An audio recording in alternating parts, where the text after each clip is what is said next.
Bagaimana kabar anak-anakku semuanya? Semoga dalam keadaan sehat walafiat. Di kesempatan semester 2 kemuhammadiyahan akan membahas dua tokoh besar di Muhammadiyah. Yang pertama adalah tokoh besar kita, Jenderal Sudirman. Bagaimana sejarah singkat perjuangan Jenderal Sudirman? Kita mulai dari biografi beliau. Biografi Jenderal Sudirman lahir di Desa Bantarbarang, Rembang, Kabupaten Purbalingga, Jawa Tengah pada 24 Januari 1916. Ayah beliau bernama Cokro Sunarjo, seorang asisten Wedono di Rembang. Kemudian ibunya bernama Siem. Asisten Wedono itu seperti camat, anak-anakku. Kemudian Jenderal Sudirman mempunyai satu adik yang bernama Muhammad Sami'an. Kita lanjutkan. Beliau wafat pada 29 Januari 1950. Wafat beliau di Magelang karena sakit, kemudian dimakamkan di Taman Makam Pahlawan Semaki, Yogyakarta. Kalau anak-anak lewat di Jalan Kusumanegara ada makam pahlawan, disitulah Jenderal Sudirman dimakamkan. Kemudian beliau dinobatkan sebagai pahlawan nasional dan juga sebagai tokoh besar di Hizbul Wathan. Nah, anak-anak pasti menjadi bangga karena tokoh besar kalian, Hizbul Wathan, salah satunya adalah Jenderal Sudirman. Inilah sifat-sifat Jenderal Sudirman yang patut kita teladani. Yang pertama, anak-anakku, Jenderal Sudirman adalah orang yang sangat taat kepada Allah Subhanahu wa Ta'ala. Dibuktikan dari sejak beliau kecil yang rajin ke musola untuk belajar agama bersama adiknya, belajar mengaji, belajar agama bersama adiknya, sangat rajin. Dan itulah yang harus kita teladani, bahwa memang kita diciptakan oleh Allah untuk mengabdi kepadanya. Sebagaimana firman Allah, wa ma khalaqtul jinna wal insa illa liya'budun, dan aku tidak menciptakan jin dan manusia melainkan untuk beribadah kepadaku. Kemudian anak-anakku, sifat Jenderal Sudirman yang kedua, beliau rela mengorbankan jiwa dan raga.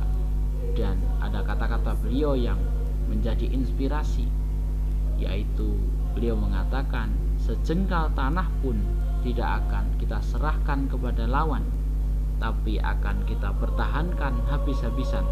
Meskipun kita tidak gentar akan gertakan lawan itu, tetapi kita pun harus siap sedia.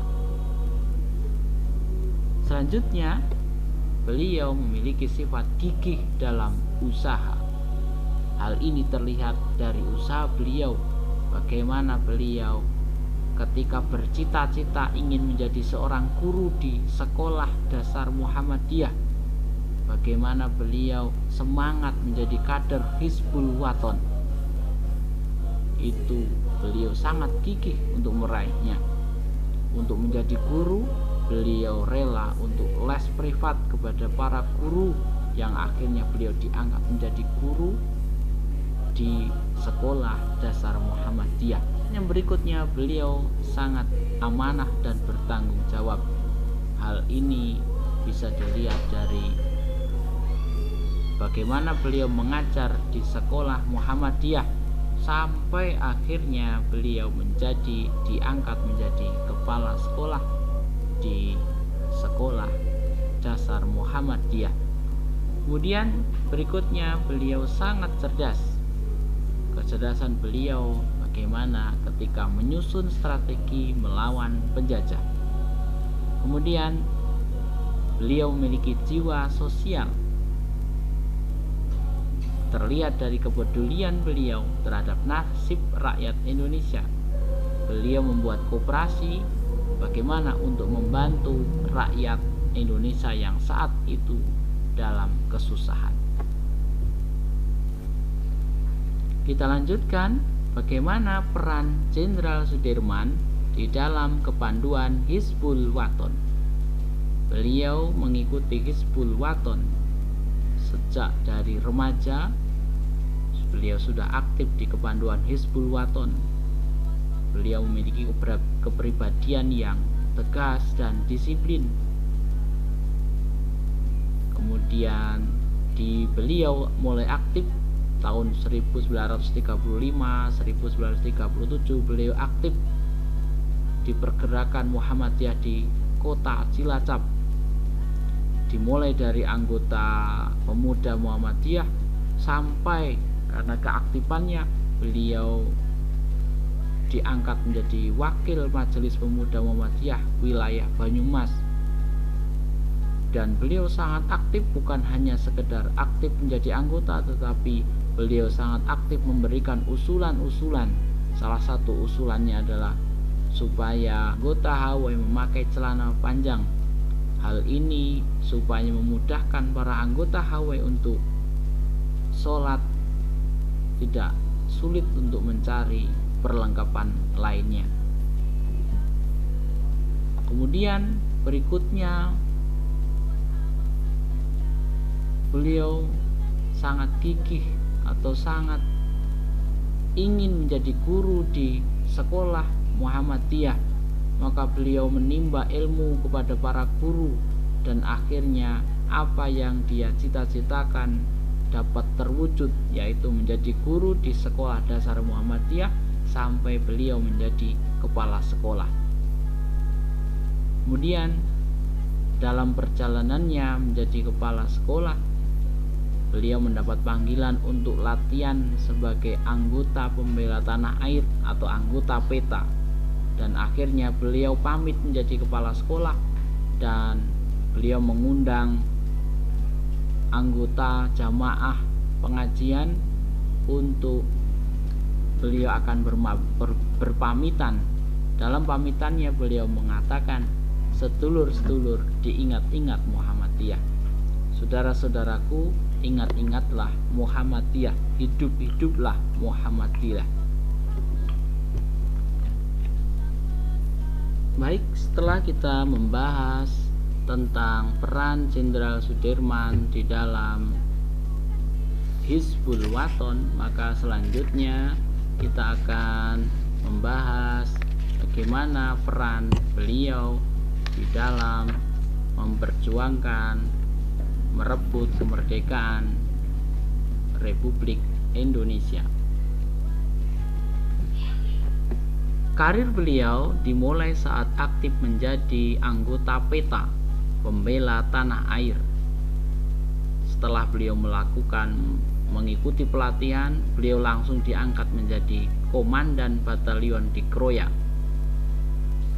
Bahkan beliau pernah menjabat menjadi kepala LBD, penjagaan bahaya udara, yang saat itu dibentuk oleh pemerintah Belanda.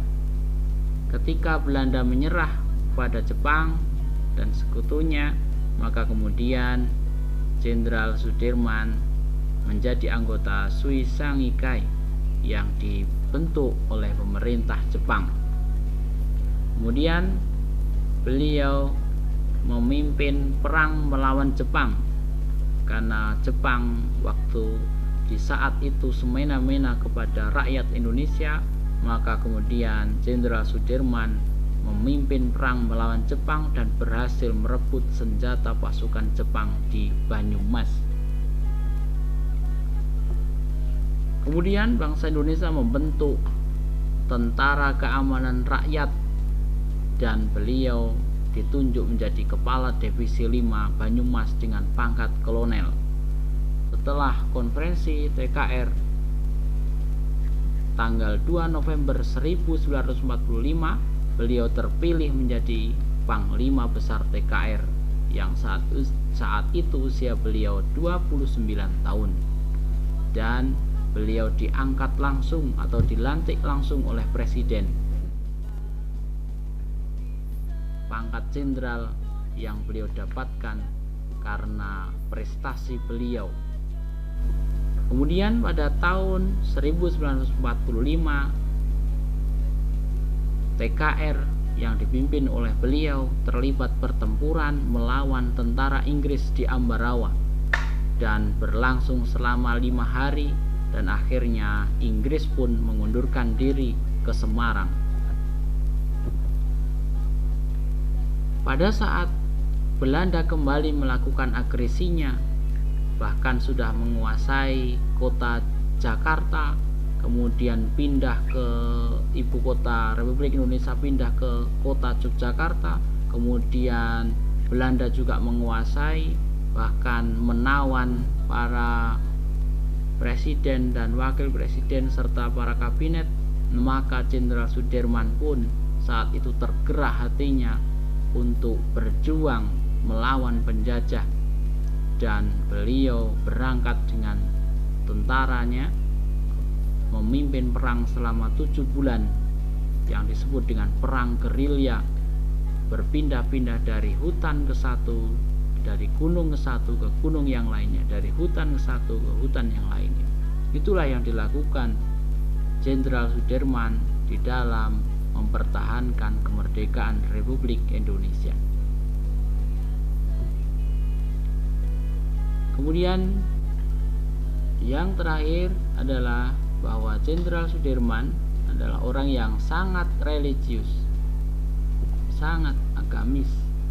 Ini karena beliau lahir belajar di sekolah Muhammadiyah, bahkan beliau sangat aktif di kepanduan Hizbul Wathan, yang dimana di dalam Hizbul Wathan didikan sangat religius, dan itulah yang beliau selalu amalkan, bagaimana beliau menjaga wudhu, tidak pernah meninggalkan sholat, dan selalu ikhlas di dalam melakukan aktivitas kebaikan. Mudah-mudahan anak-anakku bisa terinspirasi untuk bagaimana meneladani beliau. Mudah-mudahan ada manfaatnya. Assalamualaikum warahmatullahi wabarakatuh.